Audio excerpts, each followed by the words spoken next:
Assalamualaikum warahmatullahi wabarakatuh. Perkenalkan, nama saya Maya Anitasa, NPM 202153028. Di sini saya akan menjelaskan mengenai teori belajar konstruktivis.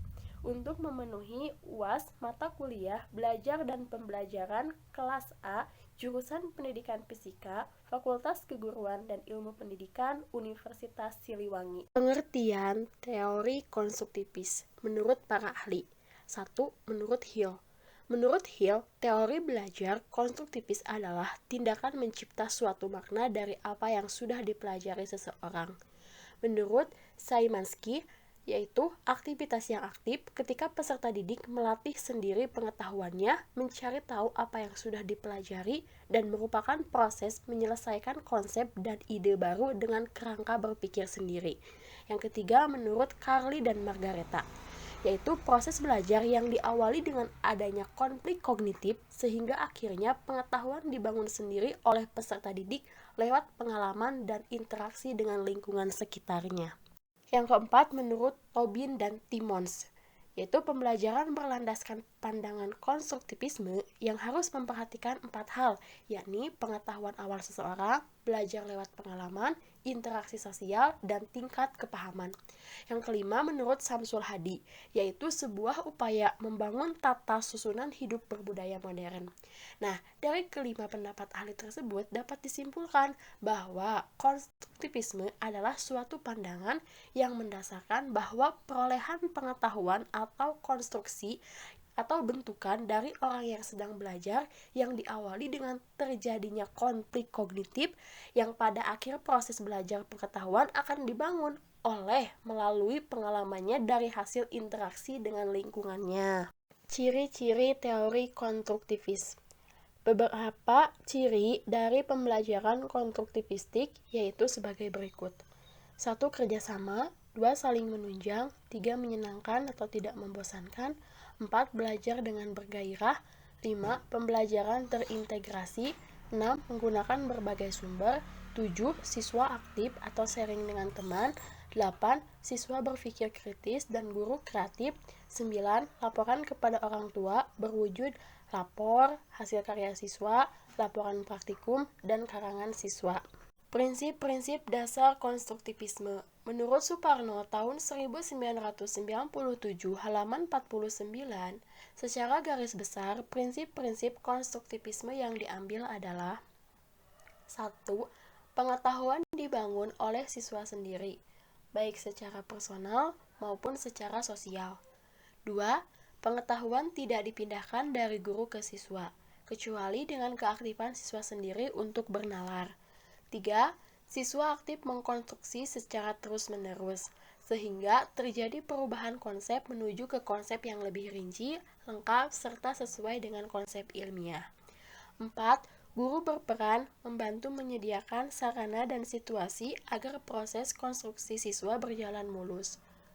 Sebagaimana telah diuraikan, ternyata sangat banyak variasinya. Oleh karena itu, cukup sulit juga untuk mengidentifikasi prinsip-prinsip dasar konstruktivisme yang mewakili dari berbagai variasi tersebut.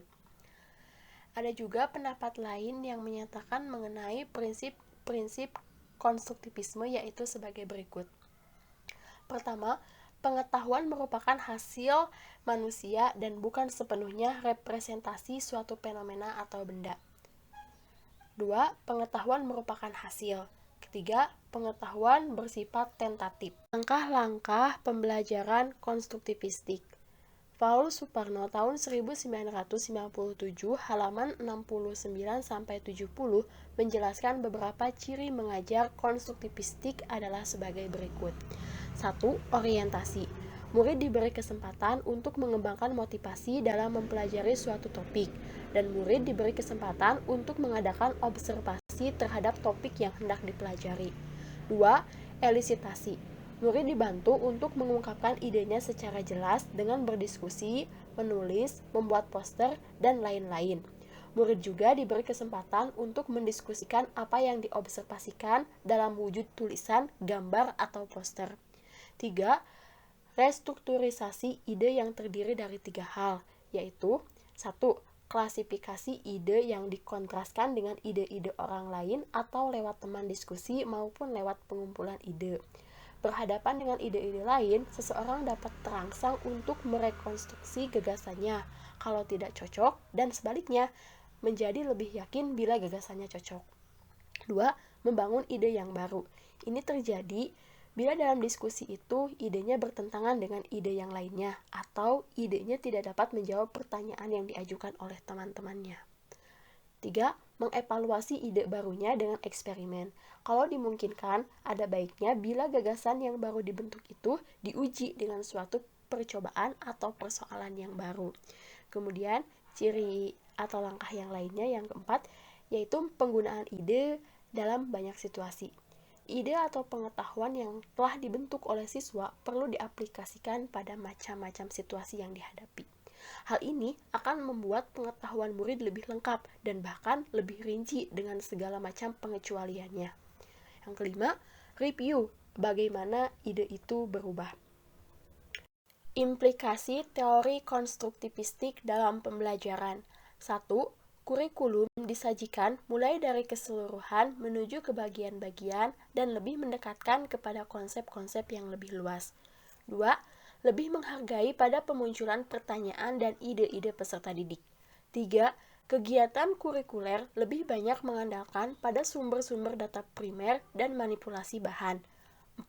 Peserta didik dipandang sebagai pemikir yang dapat memunculkan teori tentang dirinya. 5. Pengukuran proses dan hasil belajar peserta didik terjalin di dalam kesatuan kegiatan pembelajaran. 6. Peserta didik belajar dan bekerja di dalam grup. 7. Memandang pengetahuan adalah non-objektif, bersifat temporer, selalu berubah, dan tidak menentu. 8.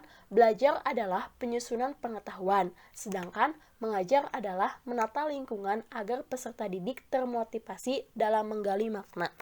Penerapan teori konstruktivistik dalam pembelajaran. 1.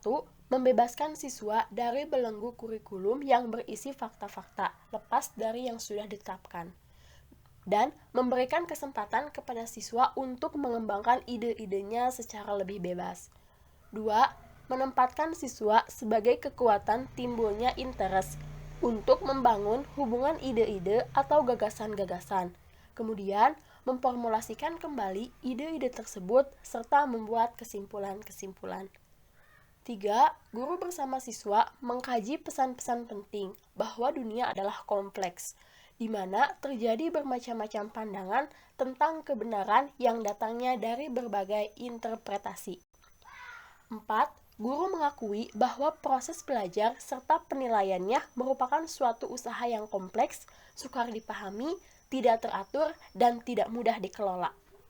Kelebihan dan kekurangan teori konstruktivistik. Ada beberapa kelebihan dari teori konstruktivistik, yaitu, pertama, teori ini dalam proses berpikir membina pengetahuan baru, membantu siswa untuk mencari ide, menyelesaikan masalah, dan membuat keputusan. 2. Teori ini dalam proses pemahaman. Murid terlibat secara langsung dalam membina pengetahuan baru. 3. Teori ini dalam proses pengingatan. Siswa terlibat secara langsung dengan aktif, mereka akan mengingat lebih lama semua konsep. 4. Teori ini dalam kemahiran sosial. Siswa dapat dengan mudah berinteraksi dengan teman dan guru dalam membina pengetahuan baru. 5. Oleh karena siswa terlibat secara terus-menerus, maka mereka akan paham, ingat, dan yakin, serta berinteraksi, maka akan timbul semangat dalam belajar dan membina pengetahuan baru. Teori konstruktivistik juga memiliki beberapa kekurangan, yaitu siswa membuat pengetahuan dengan ide mereka masing-masing. Oleh karena itu, pendapat siswa dari satu siswa dengan siswa yang lainnya akan berbeda dengan pendapat para ahli. Yang kedua, teori ini menanamkan supaya siswa membangun pengetahuannya sendiri. Hal ini pasti akan membutuhkan waktu yang lama, apalagi untuk siswa yang tergolong kurang rajin atau malas. Yang ketiga, kondisi di setiap sekolah pun mempengaruhi keaktifan sekolah dalam membangun pengetahuan yang baru. Sekian yang dapat saya sampaikan. Mohon maaf apabila dalam penyampaiannya masih banyak kekurangan dan kesalahan. Wabillahi taufiq wal hidayah. Wassalamualaikum warahmatullahi wabarakatuh.